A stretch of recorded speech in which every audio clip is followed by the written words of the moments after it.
Good morning, everyone, and welcome to Mountaineer Farm Talk. My name is J.J. Barrett, and I'm the Extension Agent for West Virginia University in Wood County for Ag and Natural Resources.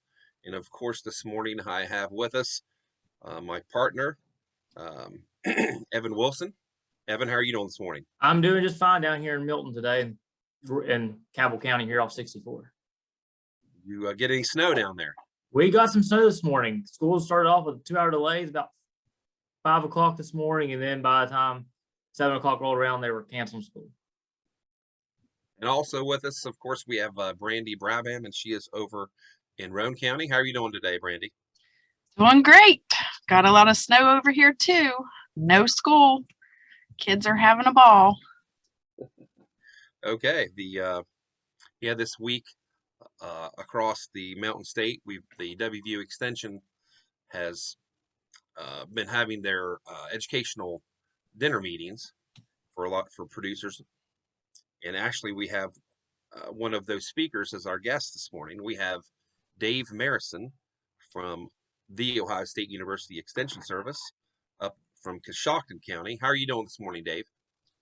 Good, JJ. A little tired after this week being down in West Virginia, but good, real good. Good. Dave has been up in Coshocton County about, he's been with Ohio State Extension around 25 years, you said? That is correct. And in Coshocton County for the last three going on 4 now, 3.5 years, 4. Good. This morning we are going to be talking about farm transition planning. Also, Jesse Richardson from the WVU College of Law will be joining us also. And this, like I said, I'm here. Dave, I'm here. Okay. All right, Jesse. Awesome. Jesse is with, like I said, the College of Law for WVU, and Jesse actually was one of the speakers for the dinner meeting circuit. He was down in Wood County back in 2013. Is that correct, Jesse? That sounds about right. And I was in Hampshire County maybe a couple years after that. Okay. So before we get started, real quick, just wanted to remind everyone, Mountaineer Farm Talk is our weekly podcast, and we have interviews with Extension Service professionals and other ag experts about timely topics important to West Virginia agriculture. Our mission is simple: to provide educational, research-based information to people all across the Mountain State. And I want to give everyone a quick update, a quick commodity update. Corn right now is $6.10. Soybeans are $14.50, and wheat is $7.65. And for all of our livestock producers at Jackson County Livestock, the 500-pound calves were averaging $1.54, and lean cull cows are 65 to 69. So commodity prices are up, and so are input costs. So we'll talk about that on another segment of Mountaineer Farm Talk. Let's go to Dave first. Sent some questions to you and Jesse. Maybe just give us a little overview on maybe farm transition planning and or farm succession, and why maybe it's a topic that we don't talk about enough, Dave. Well, absolutely. It's farm succession. You also use the word transition as well, and I think those are interchangeable. But when you talk about farm succession, farm transition planning, basically it's just a process by which you're transferring the ownership and the management of the family farm, the family business that you own, with plan and purpose to the next generation. And of course, I think all of us want to see our farm pass from generation to generation. That's part of our legacy, part of our, our family heritage. But it can be a really difficult conversation to have for a multitude of reasons. And this past week has been traveling across the state of West Virginia. We've had some of those. We've asked that question. Well, how come, if it's so important, and we want to do the things that to ensure that the farm gets to the next generation, which includes what Jesse will talk about, some of the farm estate planning, the pure nuts and bolts of getting that to happen. Well, a lot of times we'll procrastinate and we'll just push it off to the side and kind of avoid it. And there's multitude of reasons why we do that. And number one on on my list is that, hey, as farmers, we don't have time. We're talking about snow and talking about mud and trying to feed cattle. This type of weather, we're trying to milk cows. We're trying to do a lot of things, and farmers are just very, very, very busy. And, when we start talking about the future of our farm without us, well, then that means we have to talk about the reality is that we're not going to live forever. And talking about death can be sometimes, I know probably most of the times it can be very uncomfortable, right? And, and also because all of us, we have, we all members of families, and all families are different. And there's probably a little dysfunctionality in all of our families. So we understand that there could be some family conflict when we get talking about the future of our farm. Yeah, Jesse, what are some of your thoughts on that? Yeah, I agree. I think that I found that people don't like to talk about death, which is kind of, I can understand that. I'll even do a will for somebody and I'll send it to them to review it. And I'll wait a month or two and I'll contact them and they still won't get back to me. They just don't want to look at that and don't want to think about that. And so unfortunately, that means that a lot of times people don't act on this until something really bad happens, like somebody passes away. And often that is just too late for that. And I know sometimes Brandy and others and JJ probably have experienced, we even put on extension functions. And if we say anything about estate planning, a lot of times people won't show up. So I know we've intentionally had titles that were a little deceiving so that people would show up. We just don't want to face that. Right. And this was one of the topics that came up when Dave was in Parkersburg last night. Dave, you talk to a lot of when you have meetings with farmers that they don't have a will, or is that because we talked about that's one of the first steps to make sure that you have that done.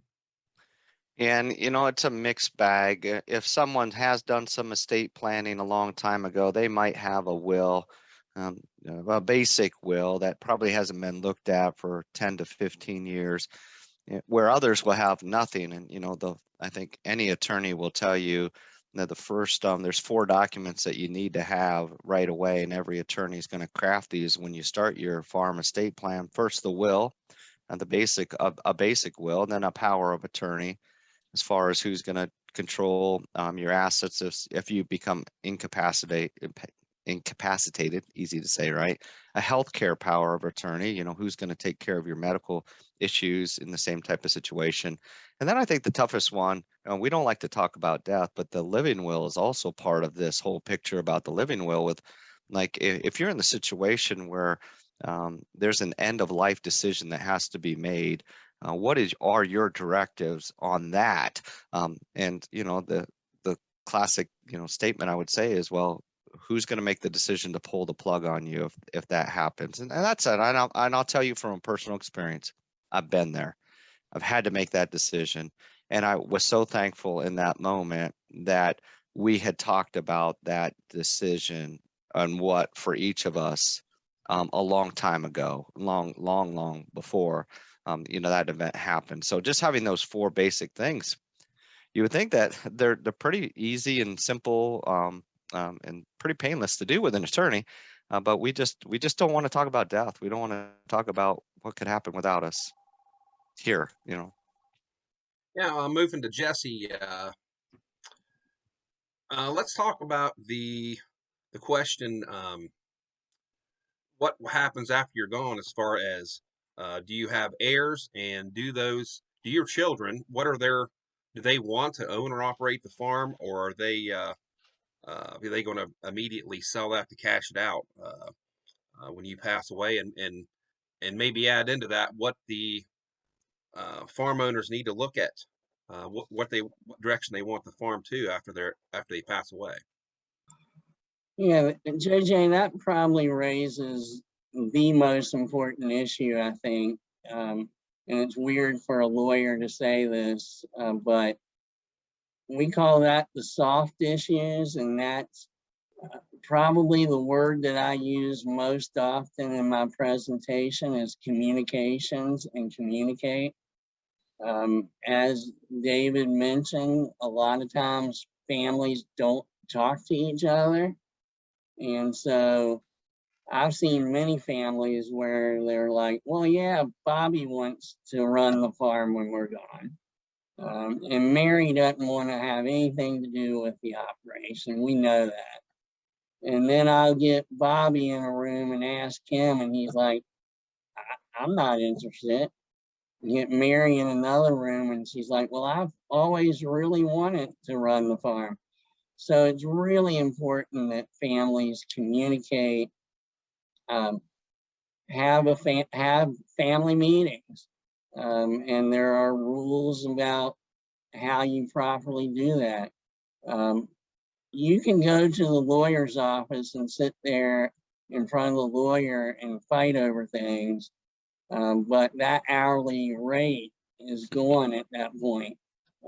It's much better if you all talk about things beforehand, figure out what everybody really wants, what are the goals of everybody, and put that, write it down on paper. Here's what everybody wants, here's what we want to do, and then take it into the lawyer and say, put this into the legal documents. But you've got to look at whether the kids want to, and if they want to, are they capable of doing it? Sometimes there are hard discussions.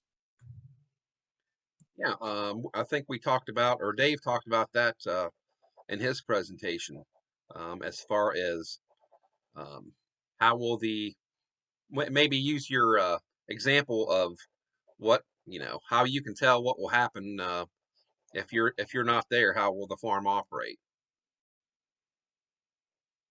Oh, you're talking my possum approach? Yeah.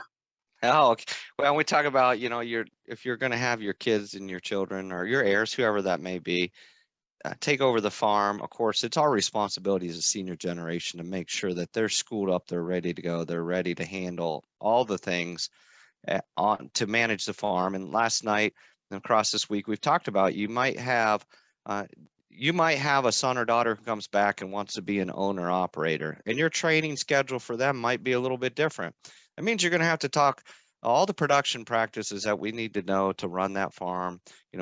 I grew up on a dairy farm, so growing up on my dad's hip, I learned everything about managing the cows and baling the hay and fixing fence and you name it, all the production practices, the financial stuff that goes with that.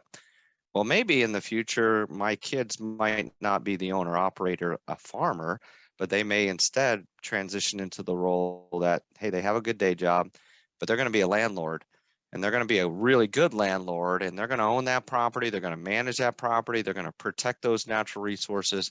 At the same time, maybe renting that farm out to a local farmer that may be running some cattle or whatever the farm sets it up to be, whether it's row crop or cattle or goats or you name it, what we're going to have on that farm.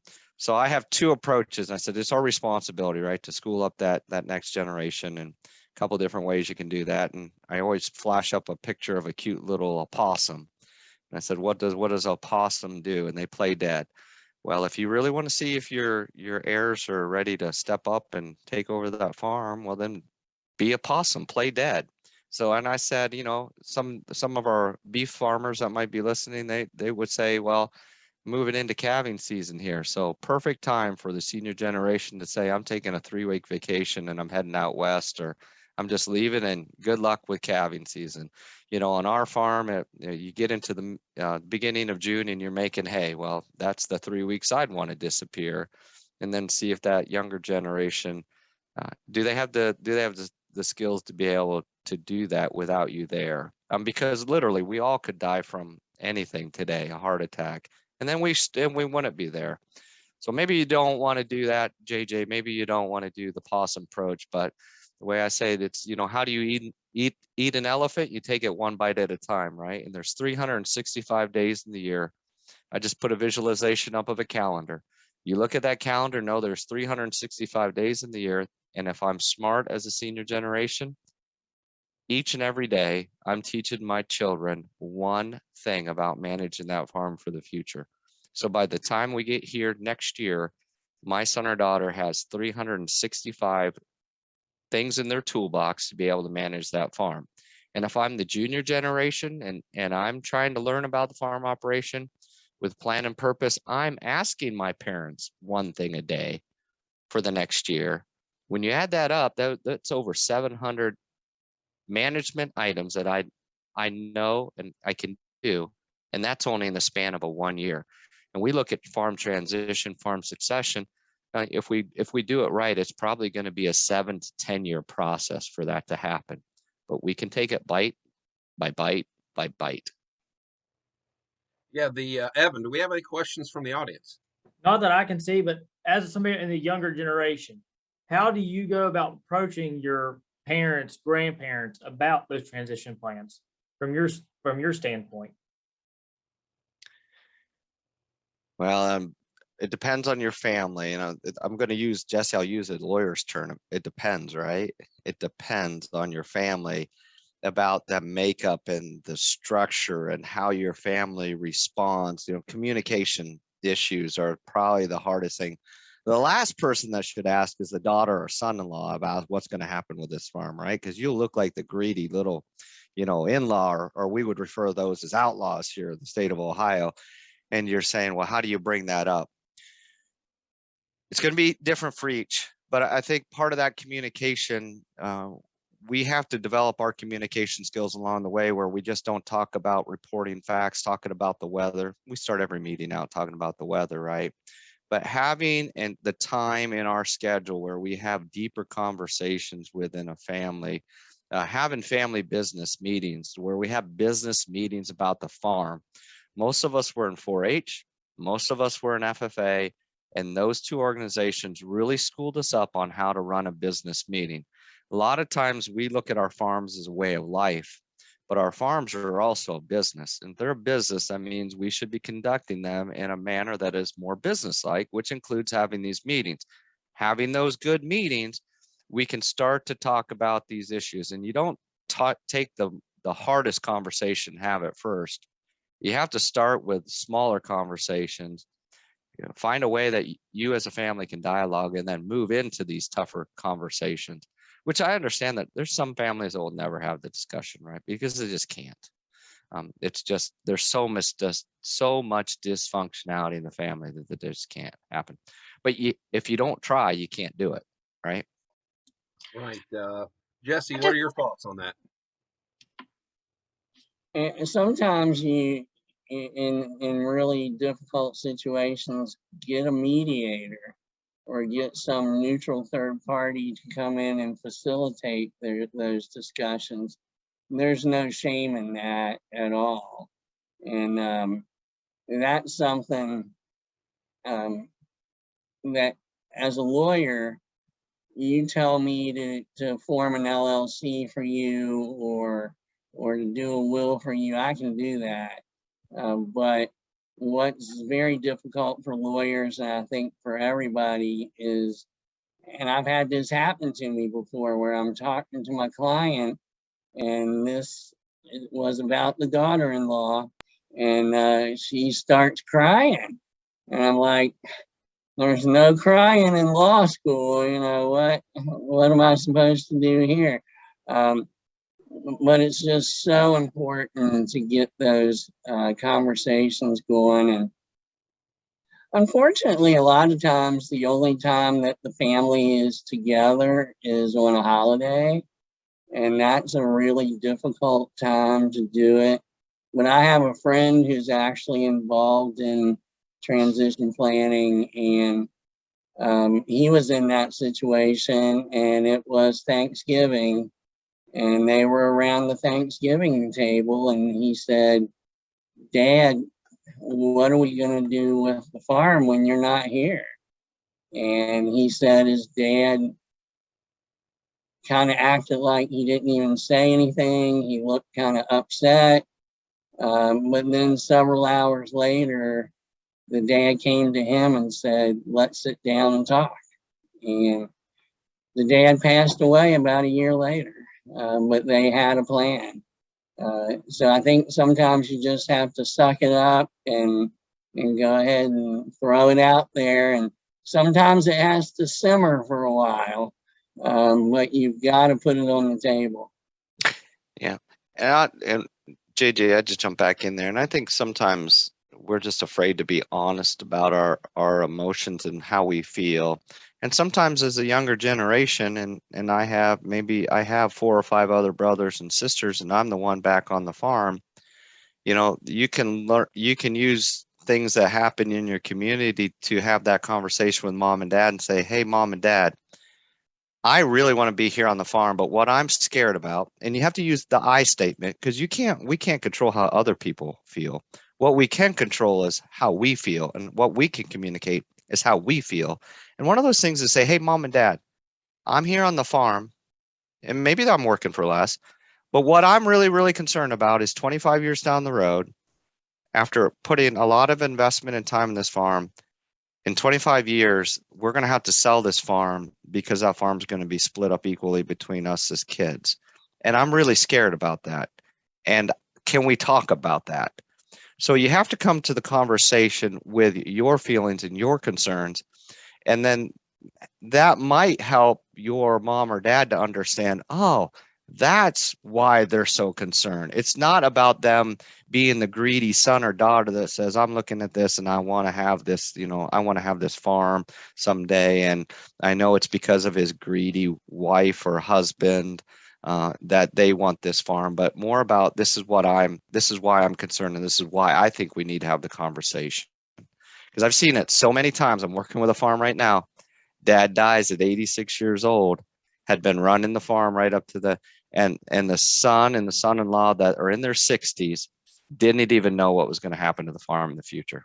And that just makes a rough place to be when you're older in your career.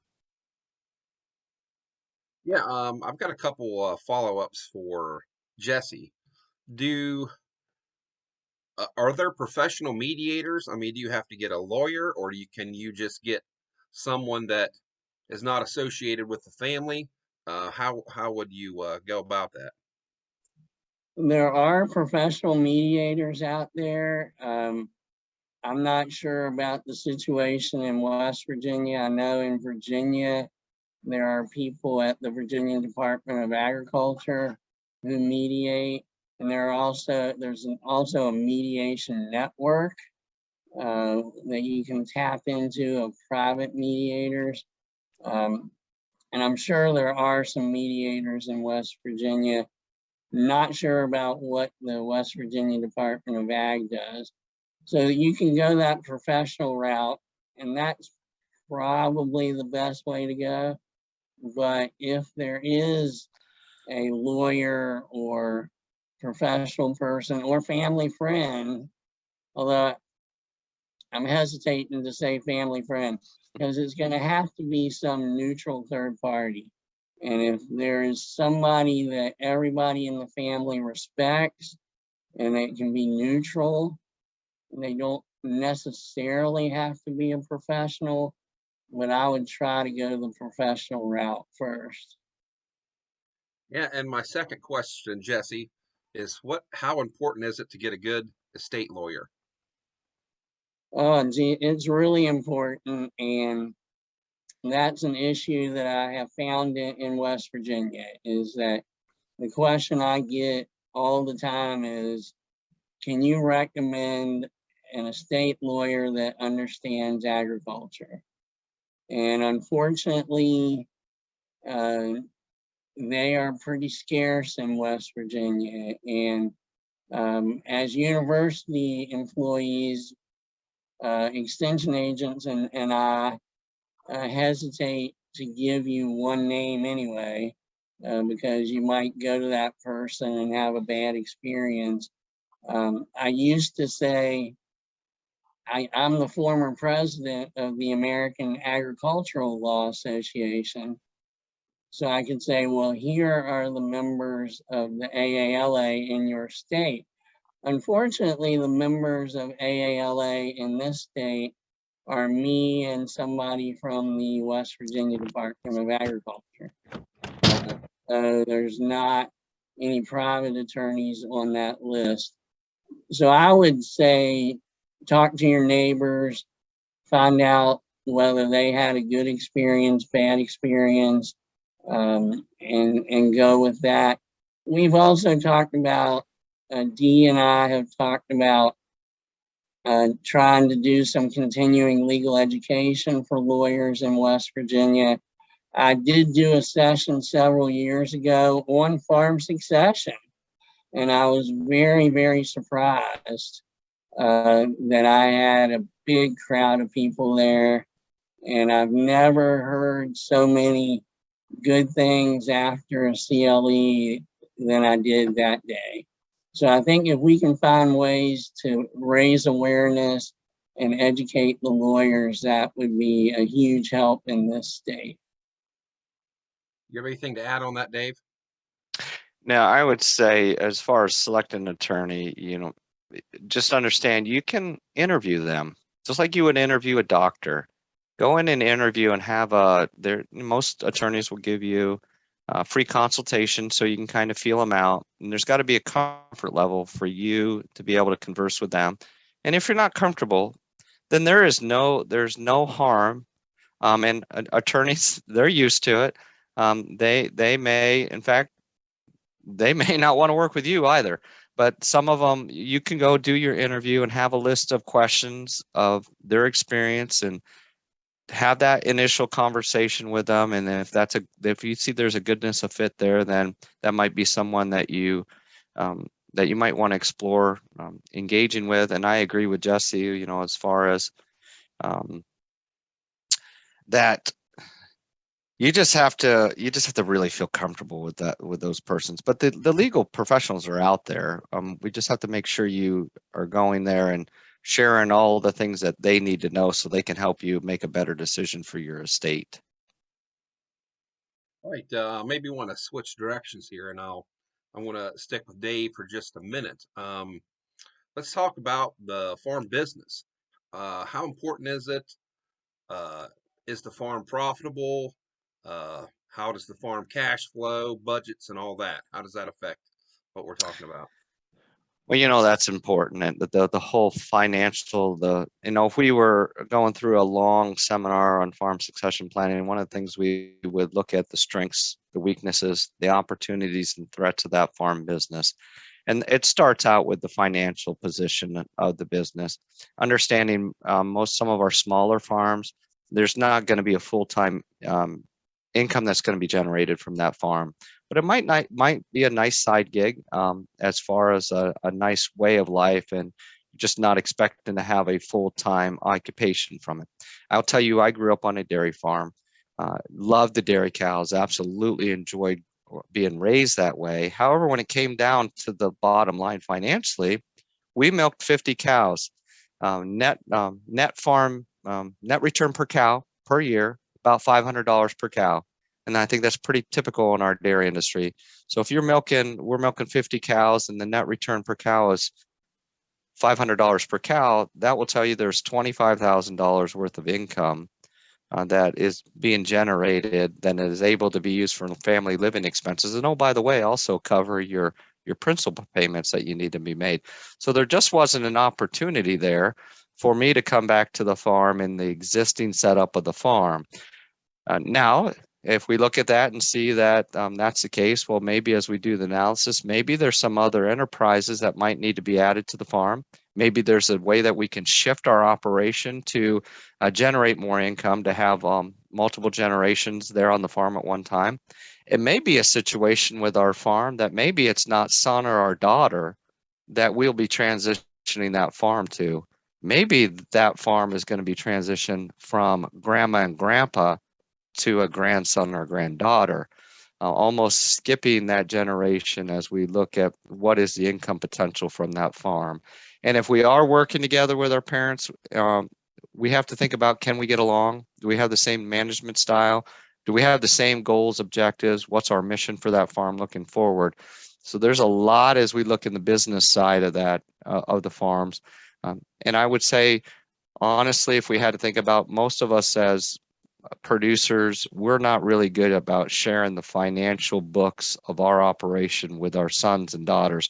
But yet we want them to come back to take over the farm, but yet we've never shared with them actually what is the income that it is currently generating, and then talking about what's its potential income that it could generate.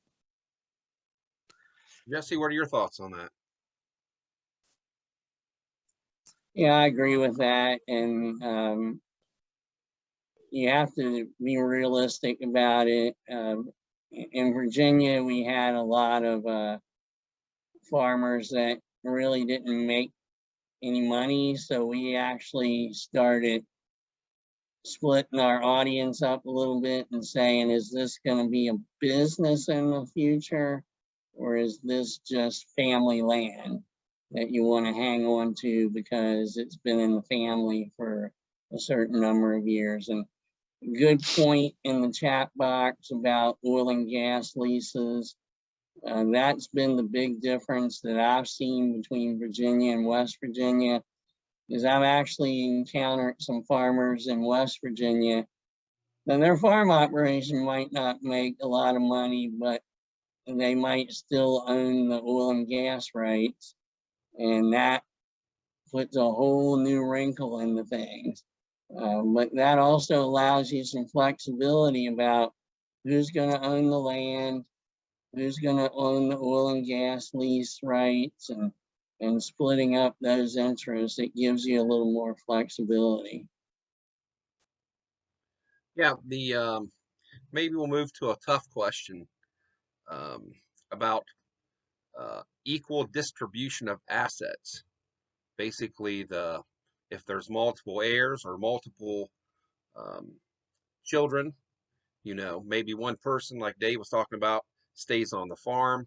Maybe there's two other siblings, but they are not part of the operating farm business, but that they want part of the inheritance.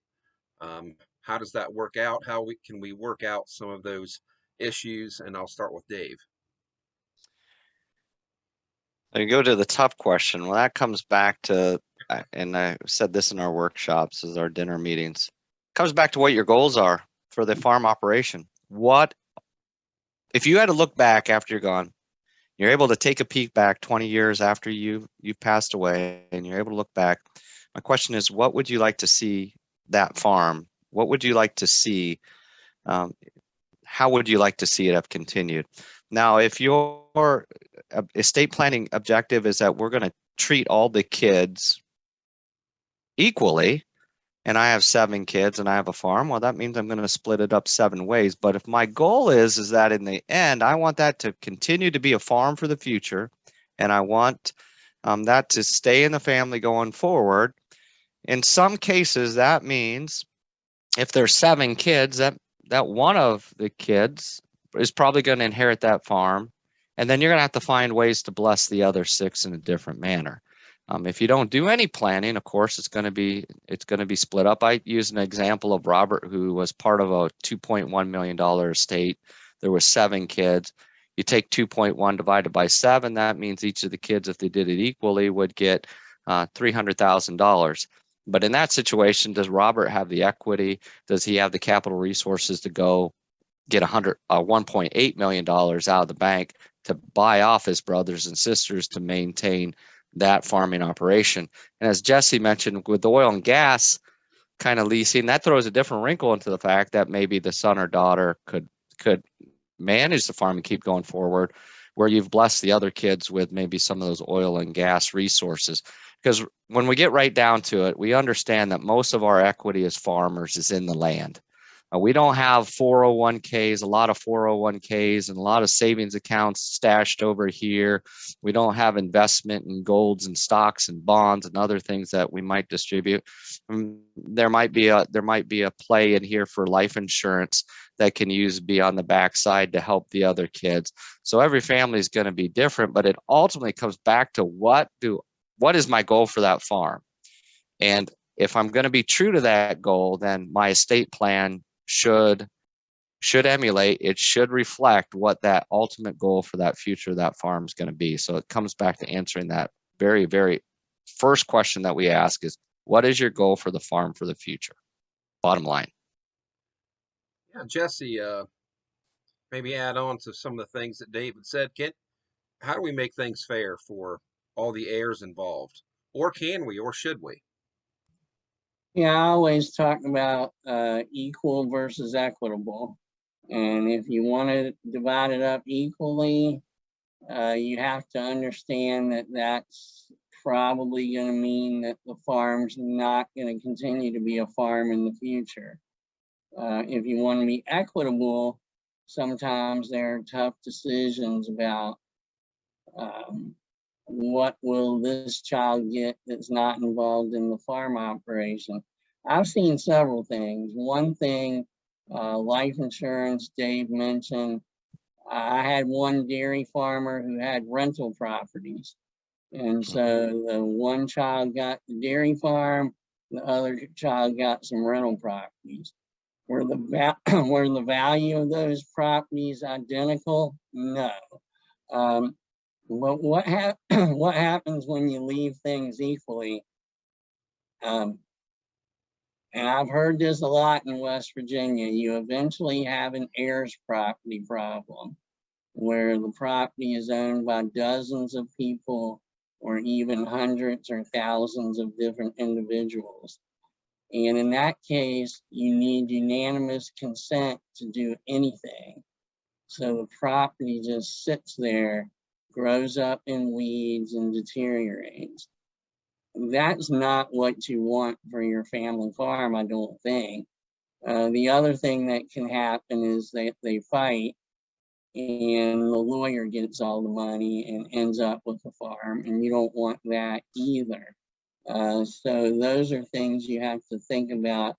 The other thing I would add would be one way that lawyers can help in some of these situations is you can leave it to the kids equally, but if there's but not leave it to them equally. Here's the situation. What if you know that one of your children is going to operate the farm, but it's valuable? And you're a little concerned that they might just turn around and sell it and cash out. And that wouldn't be fair to the other kids. You can put it in a limited liability company where each of the kids has an equal interest, but only the kid that operates the farm has a vote. So as long as that child wants to operate the farm or their heirs want to operate the farm, they can do that however they so choose to do it. And they get the profits from that or the losses. Once they decide they want to sell out, they can make that decision, but all of the kids will share in the proceeds of the sale. And there are other creative ways to do it. It all comes back, like Dave said, what are your goals? And if you communicate those goals clearly to the lawyer, and the lawyer knows what they're doing, which doesn't always happen, but we can do things to get you to your goal. Jesse, this is Brandy. I had a question to go along with what you just mentioned. If you do put the farm in like an LLC, and I know that all the nuances would have to be discussed with an attorney, and you made those heirs joint owners, what if the operator needed to like sell the equipment to upgrade it, maybe even sell a piece of the property to make some improvements elsewhere? Is that something that the lawyer or the attorney could work out to make it feasible for the operator to do? That's a really good question. One good thing, and it doesn't have to be an LLC, but there are a lot of tax and other issues, but so let's stick with LLC. The great thing is that these business agreements can be very flexible and can be tailored to each particular situation. So in the situation that you're talking about, I think it would be fairly easy to say that any personal property, equipment, cattle, things like that, that would belong to the operating heir. And it would only be the land that would belong to all of the heirs. Now, if you wanted to arrange it so that that operating heir could sell part of the land in order to pay debt or something like that, it makes it more complicated, but I think it can be done. I think it would be a case of sitting down and really talking about all the different scenarios and putting them into the agreement. But I think it can be done, and those are all very good points. Yeah. Move back to Dave for a minute. Maybe something that a really good point that you made at your dinner meeting last night, and something we need to think about is for Medicaid. Does everyone understand the Medicaid eligibility and recovery rules? Can you talk a little bit about that and how it affects estate planning? Well, at our dinner meetings, we were talking about one of the things that we talk about. What are your plans for the unexpected?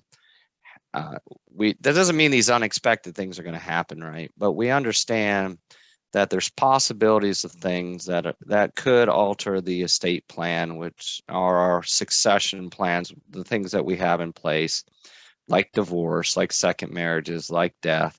But the big one that I think that most people might rest a little uneasy about is this long-term care issue when it comes to nursing homes, because we understand that nursing home medical care does cost money. So if you're looking at the average, and I've heard of statistics that the average person will be in a nursing home like 3.2 years if someone goes into a nursing home. So if we use that as an average of, say, that does happen, and some of our families, no one will ever be in the nursing home. And then others of it could be both mom and dad. So how do you plan for that? But just think about a 3-year stay. Let's say it costs $75,000, $80,000 a year. Could be more than that, right? The costs are all over the place when it comes to, especially when you go across a big state. But let's say that's 3 years at 80,000. So we're round that up for simplicity. We're looking at $250,000 that might have to be expensed out for a nursing home stay. So when we talk about the unexpected, just to have the conversation about, okay, what are we going to do if mom or dad have to go into a nursing home? How are we going to fund that? Some of the conversations on the family was, hey, we have a healthcare professional in the family, and I've seen it where grandma or grandpa has moved in with a family member and then be taken care in place at home, basically. Others that have to go into a nursing home. So where do you come up with that money? Now, we understand there's different vehicles for that. One of those is that you could buy long-term care insurance. Now, of course, you're going to have to price that out. Could be pretty hefty. But there's one option that you could look at is long-term care insurance. The second is we've had some farmers just look at the cost and say, you know what, I'm really going to ride it out. I'm going to self-insure. And one of the things they may do is say, I don't like that 50 acres or that parcel over yonder. I don't like going up that road anyways. That would make the most sense if we had to liquidate some property and sell it. And maybe it has the least tax implications for any capital gains issues. We sold the land.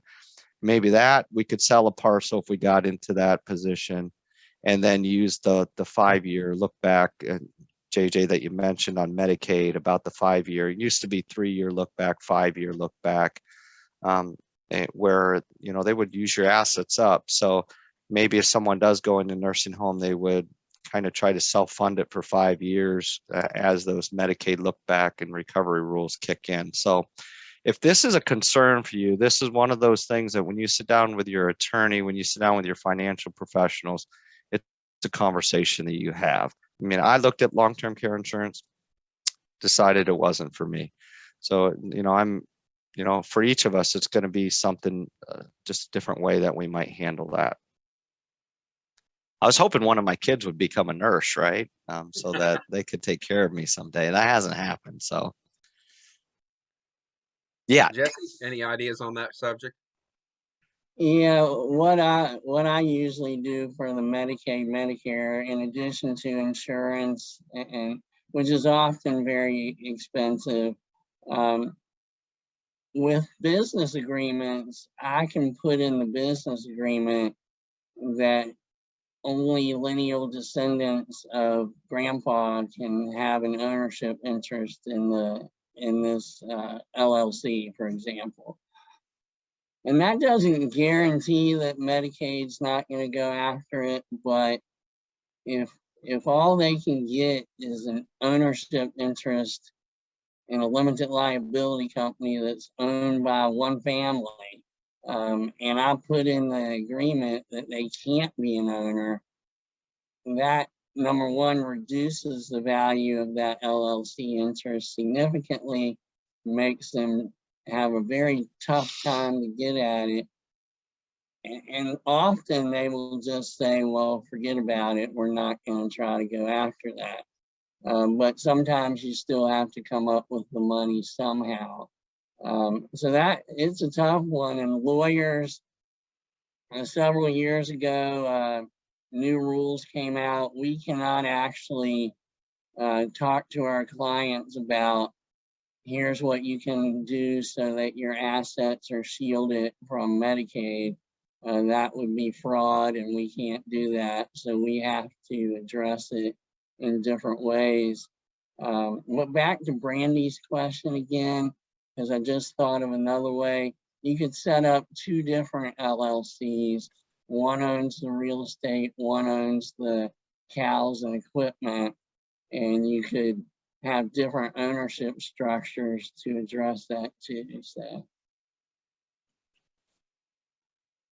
Great, thank you, Jesse. Do we have any questions from the audience?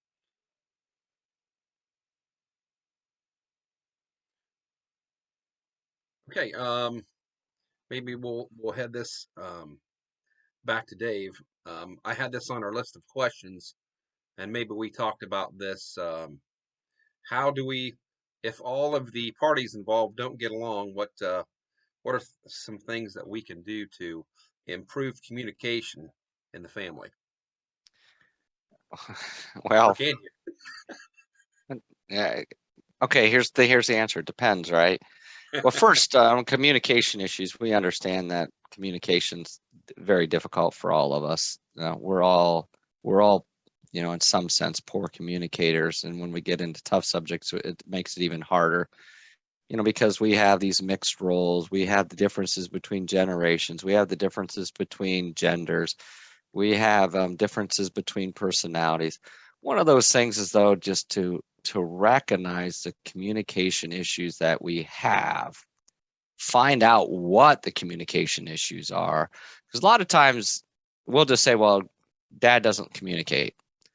Well, is that because of his personality, or is it because that there may be an underlying thing that he is concerned about that he doesn't know how to express? So is this a head issue, something up here? Maybe I'm not going to talk about it because I don't understand all that legal junk that you talk about. So I don't want to look stupid. So I'm not going to discuss it because I don't even understand it. Well, if that's the case, I don't understand you throw LLCs and buy-sell agreements, trust, wills. If that's what's holding back the communication, well, then we understand that there's some great education that Extension can provide to help them understand that. It may not be a head issue. It's maybe something in my heart or my gut. And, maybe I really, really don't trust the in-laws, the people who my children have chose to marry. And I'm smart enough to know if I want family harmony around the Easter or the Thanksgiving dinner table, I'm not going to say anything. I'm just going to stay quiet about it. And so I'm not going to plan because I just don't want to address this issue that I don't trust the in-laws. So if that's the case, then, that's a deeper dive into some of the things that you can do in that conflict in communication. There's tons of stuff out there on crucial conversations. But rightfully, we have to start right from the beginning and find out what's the main reason for that communication, the issues. And, families, I don't remember last week. If you ask me what happened a week ago, unless I look at my calendar, I can't tell you. But I will tell you, my twin sister can remember things back to when we were in kindergarten together. So if I told my wife jokingly, if you want to know anything about my childhood, just ask my sister, because she remembers, because I don't. So in a lot of our conflicts in the family, it's not about this conflict that we're having right now. I'm still upset about something that happened back in 1985, and I haven't let it go, where my brother or sister may not even have a clue that that's a problem. So to be honest, right? Just to be honest about what the problems are. So, so I'm full circle, JJ. It depends. It depends. Jesse, what's your thoughts on how we can improve family communication? Well, I would just, is a lot out there on this. Some things that you can do. Don't have the meeting at somebody's house. Have it at a separate hotel conference room, neutral site. Have ground rules. No personal attacks, let's treat this like a business.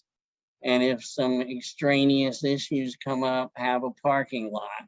Say, that's not what we're talking about right now. Let's put this up on the parking lot for later. Have an agenda and stick to the agenda.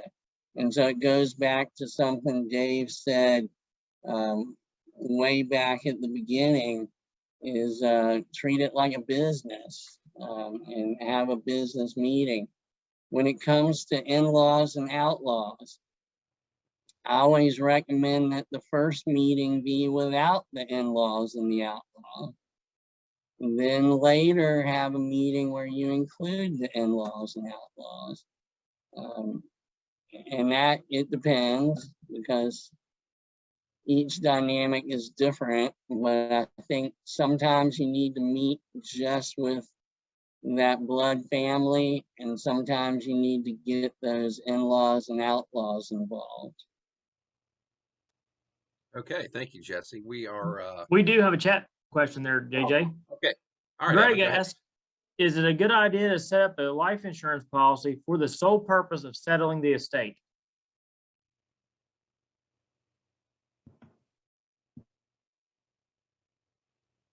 You want to It tackle that, depends. Jesse?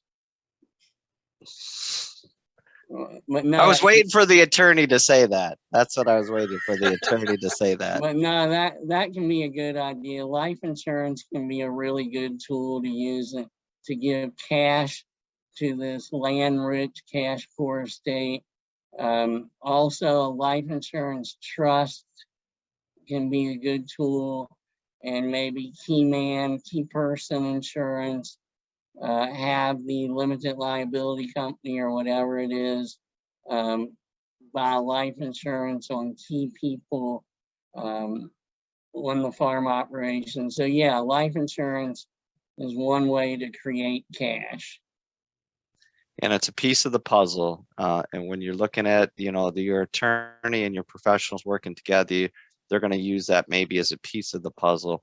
My caution would be to make sure, because I've seen some buy-sell agreements where the life insurance is supposed to fund the buy-sell agreement, and it's not kept up to current market value.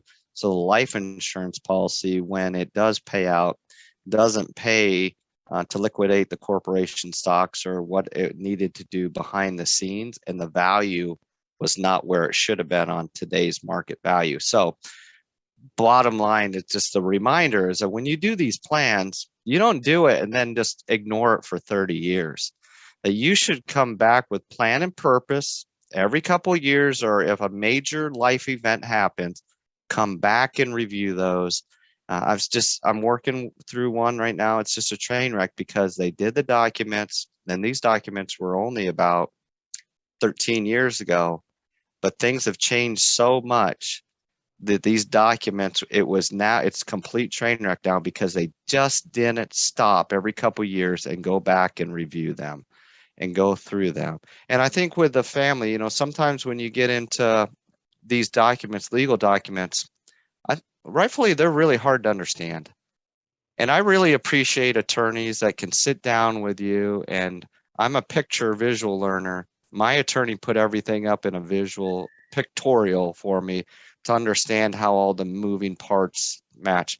And I think that's important that you understand what's in these documents that are written, so if it fits what your goals were for the estate. But don't ignore them. When you do them, take them out every couple of years. And when you're doing your taxes every year, pull the stuff out, take a look at it, says, does it still fit our situation? Yep, it does. Okay, good. Right back on the shelf. But if it doesn't, update them. That's my New Year's Day ritual. Is I pull out all my estate planning documents, look at everything, see how everything's looking. Yeah, we are heading out to running out of time here on Mountaineer Farm Talk. But real quick, I'll start with Jesse. What's some take-home advice in a nutshell? Now, something very simple that our viewers can take home to apply to their farm business. In a nutshell, I would say communicate, communicate, communicate, and start today. Do not wait until tomorrow. Get it done. Dave?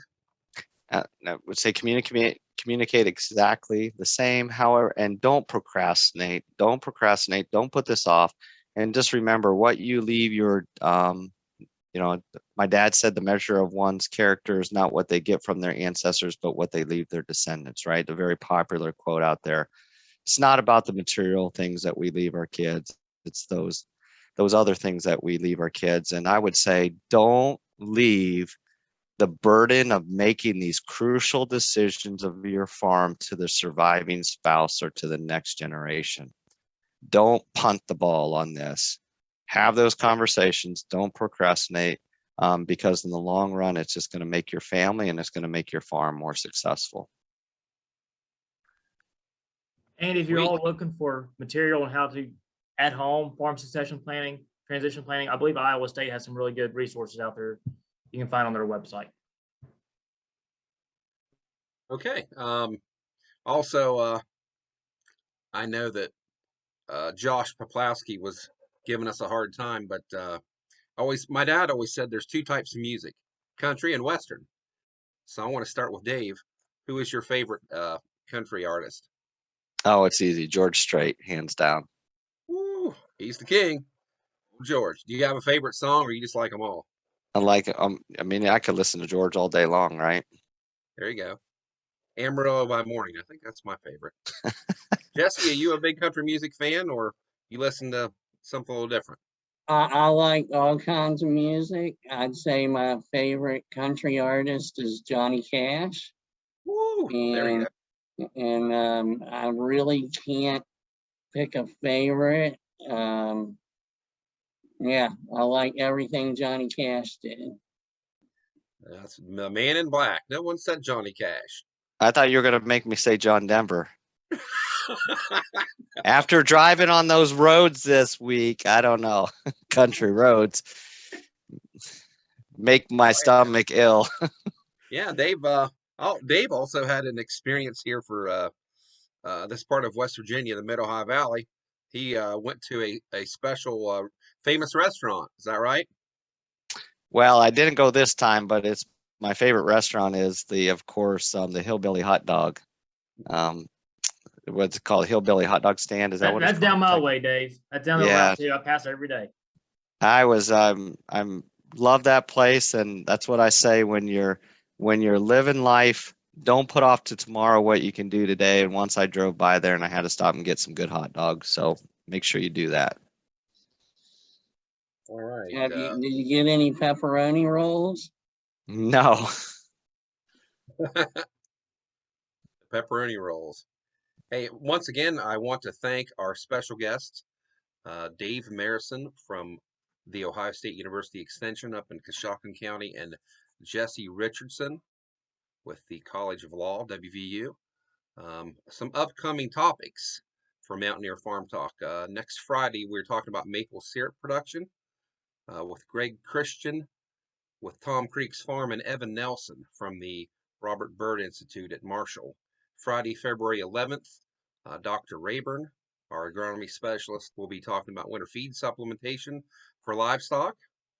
February 28th, Lisa Jones, I'm sorry, the 18th, February 18th, Lisa Jones will be discussing the upcoming West Virginia Small Farm Conference.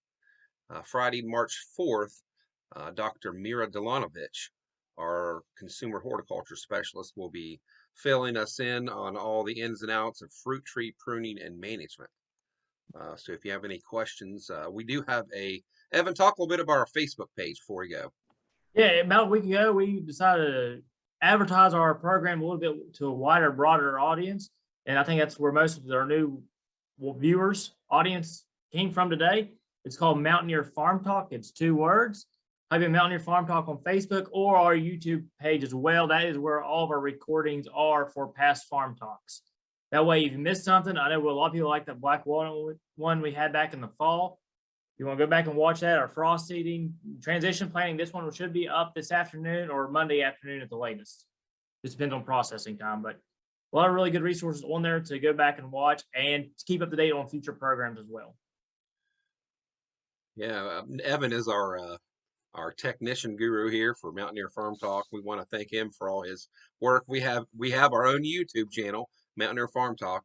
And again, I just want to remind everyone that programs and activities offered by West Virginia University Extension Service are available to all persons without regard to race, color, sex, disability, religion, age, veteran status, political beliefs, sexual orientation, national origin, and marital or family status. So once again, thank our special guests. Thank everyone else who tuned in today. And we hope that you will join us next week. So enjoy your weekend.